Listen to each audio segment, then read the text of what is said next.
Hello everyone, welcome to my channel Wangchan cute love story. तो चलिए friends, अपनी story without you का next part शुरू करते हैं।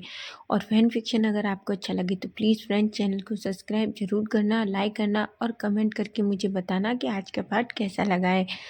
तो चलिए स्टोरी की स्टार्टिंग करते हैं। तो लास्ट पार्ट में हमने देखा था कि जहाँ वांगजी को विंग के साथ रोमांस करते टाइम सब कुछ याद आ जाता है और वो एकदम बहुत खुश हो जाता है। वहीं विंग भी ये सब कुछ देखकर बहुत खुश होता है। वहीं वांगजी जानबूझकर लेनी को थोड़ा परेशान करता है, लेकिन विंग के गुस्सा करने पर वांगजी लेनी को बताता है कि उसे सब कुछ याद आ गया है। लेनी भी बहुत खुश होती है। वहीं हम देखते हैं विंग कहता है वांगजी, वांगजी कहता है विंग कहता है वांगजी सबसे पहले तुम्हें गग्गा से माफ़ी मांगनी चाहिए। लेनी कहती है और उसके साथ चैंग से भी, तुमने चैंग के साथ भी बहुत गलत किया। वांगजी कहता है मॉम, मैं जानता हूँ पर मुझे समझ नहीं आ रहा मैं गगा से कैसे बात करूँ। लेनी कहती है वो तुम्हारा भाई है, तुमसे बहुत प्यार करता है, वो तुमसे नाराज नहीं है, वो खुद से नाराज है कि उसने तुम्हें थप्पड़ मारा। तुम्हें पता है आज वो कितना सैड था, पहली बार तुम दोनों ने एक दूसरे से बात नहीं की। वांगजी कहता है मॉम, मैं गग्गा से उस वजह से नाराज नहीं कि उन्होंने मुझे थप्पड़ मारा। मैं समझ नहीं पा रहा था कि मैं गग्गा से कैसे बात करूं और मैं क्या कहूं। मैंने कल इतनी बड़ी गलती की थी। आपको लगता है कि गग्गा मुझे माफ़ करेंगे? भीम कहता है तुम्हारा भाई तुमसे बहुत प्यार करता है, जाओ और उससे माफ़ी मांगो। वांगजी भीम की तरफ देखता है और कहता है भीम, क्या सच में? भीम कहता है बिल्कुल वांगजी, तुम जाओ तो सही।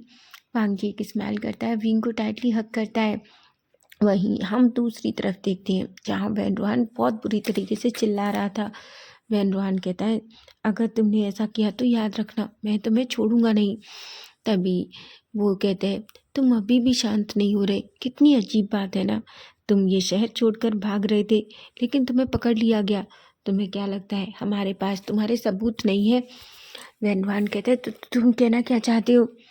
तभी लहनुआन हंसते हैं और कहते तुम्हें पता है तुम्हारे बेटे ने हमें तुम्हारा सब कुछ सच बता दिया है। वो अपनी मुट्ठियां भींचता है और कहता है मुझे यकीन नहीं होता कि मेरे पास इतनी नालायक औलाद है। तभी लहनुआन कहते हैं तुम अपने बेटे को मत कोसो, सारी गलती तुम्हारी है, पर उससे पहले मैं तुमसे कुछ पूछने पर वाला हूँ। ये बताओ तुमने मिस्टर यांग को क्यों मारा? ये सुनकर पहलवान कहता है किसने कहा कि मैंने यांग को मारा? तभी वो कहता है मुझे मत बेवकूफ़ बनाओ, मैं जानता हूँ तुमने मिस्टर यांग को मारा था। तुमने एक बच्चे को अनाथ कर दिया। सुयांग वहीं खड़ा था, अपनी मुट्ठियाँ बीच लेता है। सिचेन सुयांग का हाथ पकड़ते हैं। तभी पहलवान कहता है मैंने ऐसा कुछ नहीं किया, और हाँ मेरा बेटा बेवकूफ़ है, वो झूठ बोल रहा है। वह तभी पहलवान की बातें सुनकर लहनुआन कहती है सच में तुम अपने बेटे को बेवकूफ़ बोल रहे हो, लेकिन इस टाइम मुझे लगता है कि तुम सबसे बड़े बेवकूफ़ हो। तुम्हारे खिलाफ सिर्फ ये एक ही सबूत नहीं, मेरे पास और सारे सबूत हैं। इस बार जब बॉर्डर पर हमला हुआ था तो तुमने दूसरे देश को गलत जानकारी भिजवाई थी, है ना? तुमने अपने देश कुछ पैसों के लिए अपने देश से गद्दारी करने की कोशिश की। लहनुआन बड़ी बड़ी आंखों से देख रहा था। वो कहता है देखो लहनुआन, तुम जितना पैसा चाहती हो मैं तुम्हें दूंगा, लेकिन तुम मुझे छोड़ दो। मैं ये नहीं कह रहा मेरे बेटे को छोड़ो, वो तो इस जेल में सड़ने लायक है, लेकिन तुम मुझे छोड़ दो। मैं वादा करता हूँ मैं तुम्हें इतना पैसा दूंगा, इतना तुमने अपनी ज़िंदगी में इस नौकरी से नहीं कमाया होगा। ये सुनकर तो लेनुआन का चेहरा गुस्से में रेड हो जाता है और वो खड़े होते हैं और खींचकर वेंडवान को एक थप्पड़ लगाते हैं। वो कहते हैं तुम जैसा इंसान मुझे समझ में नहीं आता हमारे देश में क्यों है जिसे लोग इतनी रेस्पेक्ट देते हैं, क्योंकि वो एक अमीर आदमी है, ऐसा कहते हैं। तभी शुयांग जल्दी से शुया वेंडवान के सामने आता है और उसे खींचकर एक पंच मारता है। वेंडवान कहता है लड़के। तभी लहनुआन कहते हैं उस पर चिल्लाने की कोशिश मत करना वरना याद रखना तुम्हारे साथ क्या होगा। ये सब देखकर सभी लोग शॉक हो जाते हैं। वहीं हम देखते हैं वेंडवान जो गुस्से में शुयांग की तरफ देखता है। तभी लहनुआन उसका कॉलर पकड़ लेते हैं और गुस्से में उसकी तरफ देखते हैं और कहते हैं तुम जानते हो ये कौन बच्चा है? बेनवान जो शुयांग की तरफ देखता है। तभी लेनुआन कहते हैं ये वही बच्चा है जिसके माता पिता को तुमने मार डाला और उसे एक्सीडेंट बता दिया। वेंडवान शॉक हो जाता है और कहता है क्या क्या ये मिस्टर यांग का बेटा है? रेनवान कहता है बिल्कुल, ये मिस्टर यांग का बेटा शुयांग है और मैं बताना चाहता हूँ कि शुयांग तुम्हें अपने हाथों से मार दे, पर नहीं, हम अपने प्रोटोकॉल रूल्स सब फॉलो करने पड़ेंगे। लेकिन मैं वादा करता हूँ तुम यहाँ से कहीं नहीं निकल पाओगे। और सबसे बड़ी बात, तो मैं एक खुशखबरी दूँ, तुम्हारी सारी कंपनी पहले ही सील कर दी गई है। वैनडुआन चिल्लाता है और कहता है, तुम क्या बकवास कर रहे हो? लेनुआन कहता है, मैं बकवास नहीं कर रहा, मैं सच कह रहा हूँ। तुम्हारी सारी कंपनियाँ पहले से ही सील कर दी गई हैं। अब तुम्हारे पास कुछ नहीं बचा। अब तो मैं चाहता हूँ कि तुम बस अब ये बताओ कि आखिर तुमने ये सब क्यों किया। वैनडुआन कहता है, मैंने कुछ नहीं किया है। लेनुआन कहते हैं, ठीक है, तुम जितना मना करना चाहो करो, हमारे पास तो सबूत है और हम उन्हें कोर्ट में ज़रूर दिखाएंगे तुम्हारे खिलाफ। वहीं चुयांग की आंखों में आंसू थे और कहता है, क्या तुम्हें बिल्कुल भी तरस नहीं आया कि तुमने एक बच्चे को अनाथ कर दिया? वेनरुआन जो शुयांग की तरफ देखता है और अचानक जोर जोर से हंसने लगता है। वो कहता है, अनाथ? तुम्हारा पिता एक बेवकूफ़ इंसान था, उसने मुझ पर ट्रस्ट किया। लेकिन तुम जानते हो उससे भी बड़ी बेवकूफ़ी वाली बात क्या है? ये बात है कि तुम्हारे पिता ने को जब मेरी सच्चाई पता चली तो वो सीधा बताने के लिए लेनवान के पास आ रहा था। लेकिन पता है, मैं तो सिर्फ तुम्हारे पिता को मारना चाहता था। लेकिन जब उसने तुम्हारी माँ को बताया तो तुम्हारी माँ भी लेनुआन के घर आने के लिए रेडी हो गई और वो दोनों कार में बैठ गए। और फिर तो तुम जानते ही हो, लेनुआन को बहुत गुस्सा आता है। लेनुआन तो उसे मार देना चाहते थे, लेकिन सिचेन लेनुआन का हाथ पकड़ते हैं और कहते हैं, डैड प्लीज़, बिल्कुल नहीं, हम आज आप अच्छे से जानते हैं ना। वहीं हम देखते हैं सिचेन जो आप अपने साथ वेनचाओ को लेकर आते हैं और अपने उसके पिता के सामने बैठा देते हैं। वैनडुआन जैसे ही अपने बेटे को देखता है वो खींच कर एक स्लैप मारता है और कहता है, बेवकूफ़ लड़के, तुमने आखिर ये सब क्यों बताया? तभी वो कहता है, डैड मैं कुछ नहीं कर सकता, उन लोगों ने मुझे बहुत मारा। तभी वैनडुआन कहता है, फिर भी तुम मरे नहीं, तुम्हें क्या ज़रूरत थी ये सब सच बताने की? वेनचाओ कहता है, डैड क्या आपको मुझसे ज़्यादा इन सब की परवाह है? तभी वैनडुआन कहता है, तुम जैसे बेटे से तो ना होना अच्छा है। वेनचाओ शॉक हो जाता है, उसकी आंखों में आंसू आते हैं और कहता है, क्या आप सच में मेरे पिता हैं? वैनडुआन कहता है, बदकिस्मती से मैं उस टाइम काश तुम्हारे पैदा होते ही तुम्हें मार दिया होता तो आज मुझे ये दिन नहीं देखना पड़ता, तुम्हारी बेवकूफ़ माँ की वजह से, समझे तुम? वेनचाओ को बहुत बुरा लगता है, उसका दिल अंदर से टूट जाता है क्योंकि उसने कभी नहीं सोचा था कि उसके पिता उससे इस तरीके से बात करेंगे। वहीं हम देखते हैं वैनडुआन वेंचा को गुस्से में देखता है और कहता है, मेरी नज़रों से दूर हो जाओ। सिचेन जो वेंचा को पकड़ते हैं और कहते हैं, वेंचा चलो यहाँ से। सिचेन वेंचाओ की तरफ देखते हैं और कहते हैं, जिसे तुम अपना पिता कहते हो, जिसके लिए तुम मरने के लिए तैयार हो, तुम्हारा पिता तुम्हारी बिल्कुल परवाह नहीं करता। उसे कोई परवाह नहीं कि तुम जिंदा रहते हो मर जाते हो। ये सुनकर सच में वेंचाओ को बहुत बुरा लगता है। वो अपने आंसुओं को पोंछता है और कहता है, कैप्टन सिचेन प्लीज़ मुझे अकेला छोड़ दीजिए कहीं। जिस पर वो हूँ कहते हैं और उसे एक जेल में बंद कर देता है। सिचेन बाहर आते हैं। वहीं हम दूसरी तरफ देखते हैं, सभी लोग बहुत थक गए थे। लेनुहान और लेन सिचेन शुयांग तीनों एक अपने केबिन में थे। तभी लेनुहान कहते हैं, शुयांग तुम ठीक हो ना बेटा? शुयांग कहता है, ऑफ कोर्स डैड, मैं बिल्कुल ठीक हूँ। सिचेन कहते हैं, वो बहुत स्ट्रांग है डैड, आप चिंता मत कीजिए। लेनुहान कहते हैं, ठीक है, और तुम्हें पता है ना कि कल हमें वैनडुआन और वेंचाओ दोनों को कोर्ट में ले जाना है। चिचेन कहते हैं, आप चिंता मत कीजिए, मैं सब कुछ अच्छे से अरेंज कर दूंगा। जिस पर लेनुआन हूँ कहते हैं। वहीं हम दूसरी तरफ देखते हैं जहाँ वांग जी जल्दी से आर्मी कैंप में आता है। वो जल्दी से आकर अंदर जाता है जहाँ वो देखता है शुयांग और सिचेन दोनों एक दूसरे के पास बैठकर कुछ बातें कर रहे थे। जैसे ही वांग जी अंदर आता है वो एकदम चुपचाप खड़ा हो जाता है। तभी शुयांग कहता है, वांग जी कहता है, शुयांग वो मैं। तभी सिचेन कहते हैं, क्या हुआ, क्या तुम्हें कुछ चाहिए? और तुम तो आज घर पर रेस्ट करने वाले थे ना, फिर तुम यहाँ क्यों आए? वांग जी कहता है, गगा मुझे आपसे बात करनी है। सिचेन कहते हैं, बोलो। वांग जी कहता है, गगा आई एम सॉरी। सिचेन जो वांग जी की तरफ देखते हैं। तभी वो कहते हैं, वांग जी अचानक दौड़ता है और सिचेन को टाइटली हग कर लेता है। शुयांग के फेस पर एक स्माइल थी। तभी सिचेन कहते हैं, वांग जी क्या हुआ? वांग जी कहते हैं, आई एम सॉरी गगा, आई एम रियली सॉरी, मुझे माफ़ कर दीजिए, मैं सच में बहुत ज़्यादा बेवकूफ़ हूँ। आपको पता है मुझे मुझे चीज़ों की समझ नहीं है। पर मैंने आपको हर्ट किया। I am sorry Gagga, I am really sorry. तभी सिचैन कहते हैं वांग जी रिलैक्स, कोई बात नहीं, तुमने कुछ गलत नहीं किया, तुम बस। वांग जी कहते हैं नहीं गग्गा, मैंने गलत किया, मैंने बिना सोचे समझे कुछ भी कह दिया और मैंने सबसे ज़्यादा चैंग को हर्ट किया। तभी सिचैन कहते वांग जी कोई बात नहीं, तुम्हें अपनी गलती का एहसास है ना, हमारे लिए वही मैटर करता है। तभी वांग जी कहता है गग्गा, मुझे पहले ही पता होना चाहिए था कि सिचैन, आप और चैंग दोनों रिश्ते में हैं।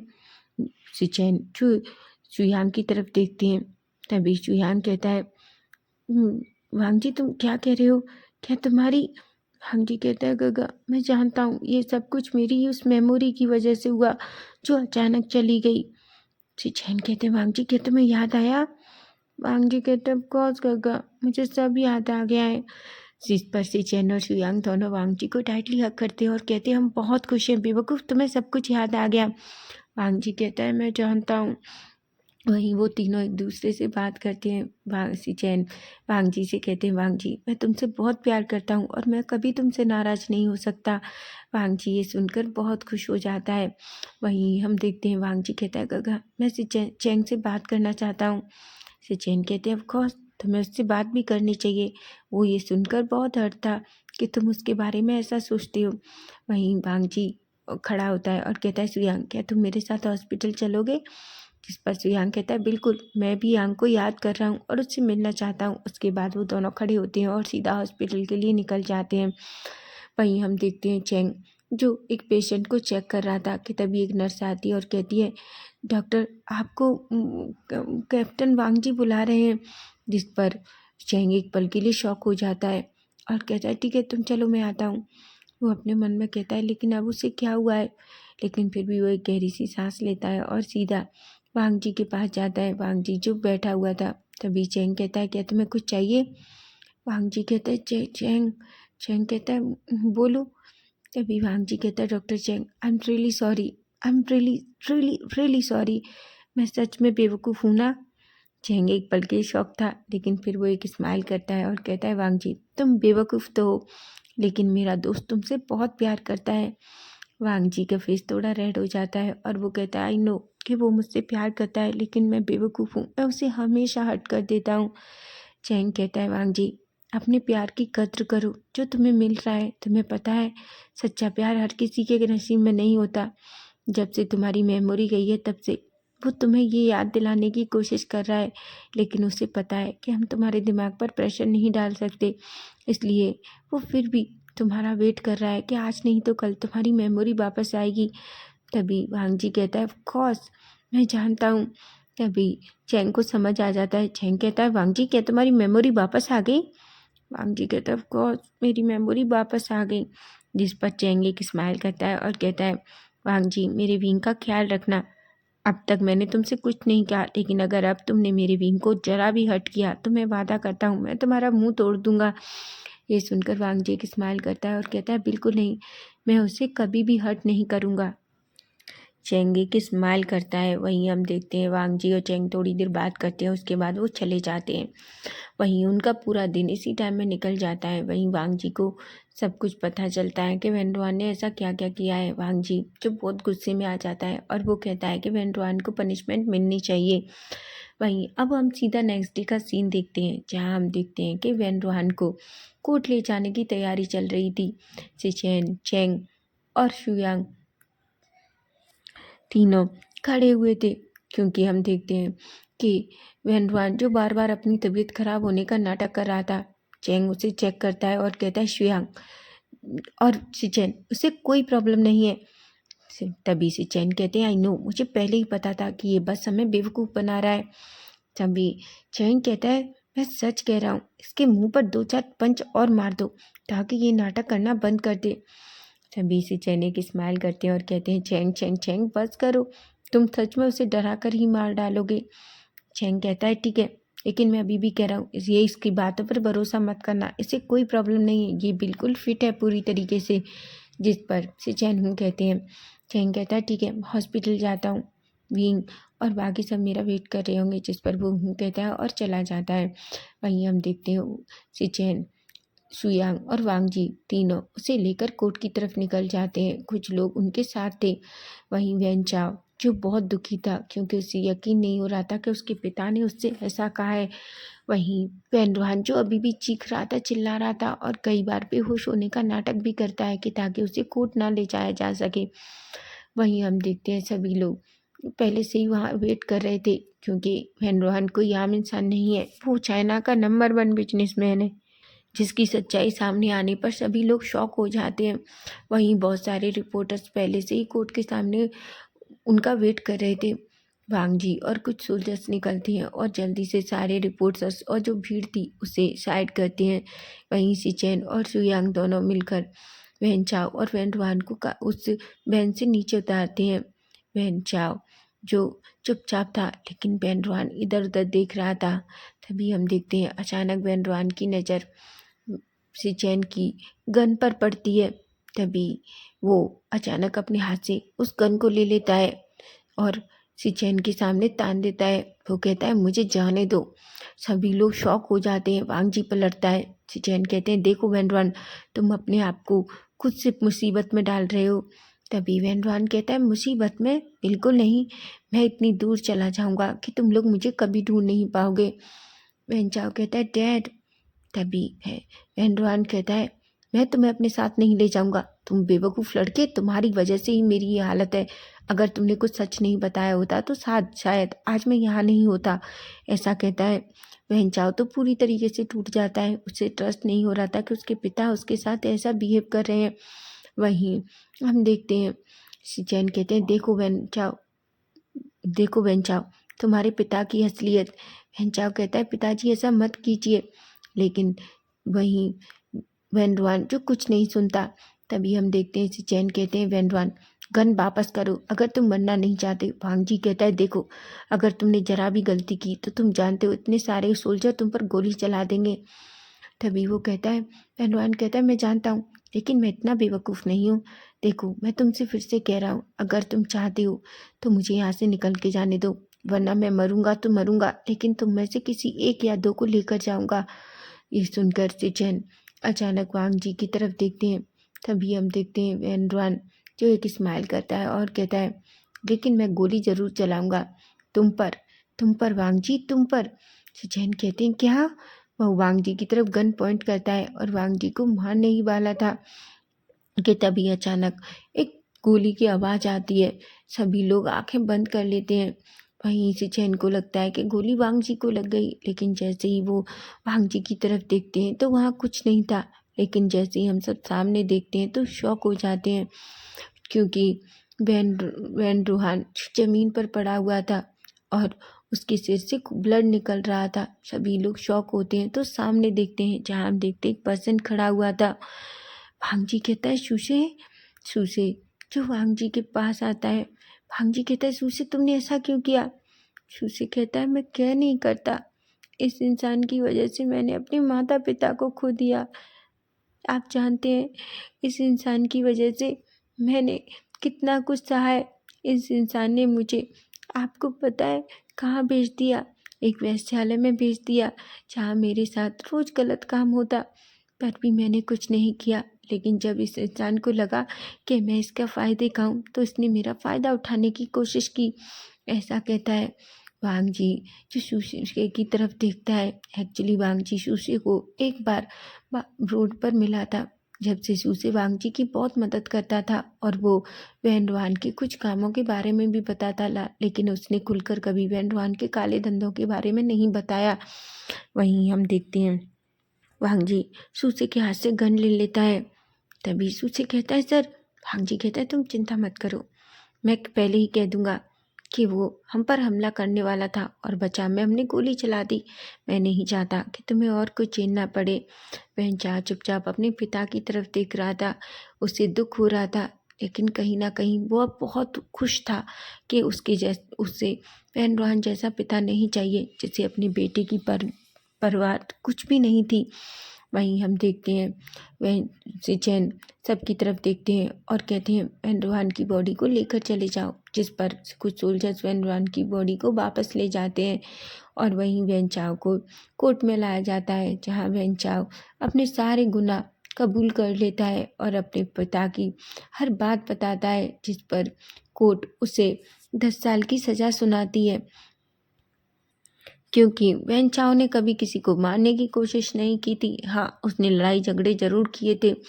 वो अपने पिता के सिर्फ काले कारनामों को चलाता था, लेकिन उसने कुछ ऐसा नहीं किया था। इसलिए शिचेन चाहकर और सुयांग दोनों मिलकर उसकी सज़ा थोड़ी कम करा देते हैं, और ताकि उसे ज़्यादा सज़ा ना मिले और सुधरने का एक मौका देते हैं। और वैन चाओ भी इस बात को बहुत पॉजिटिवली लेता है।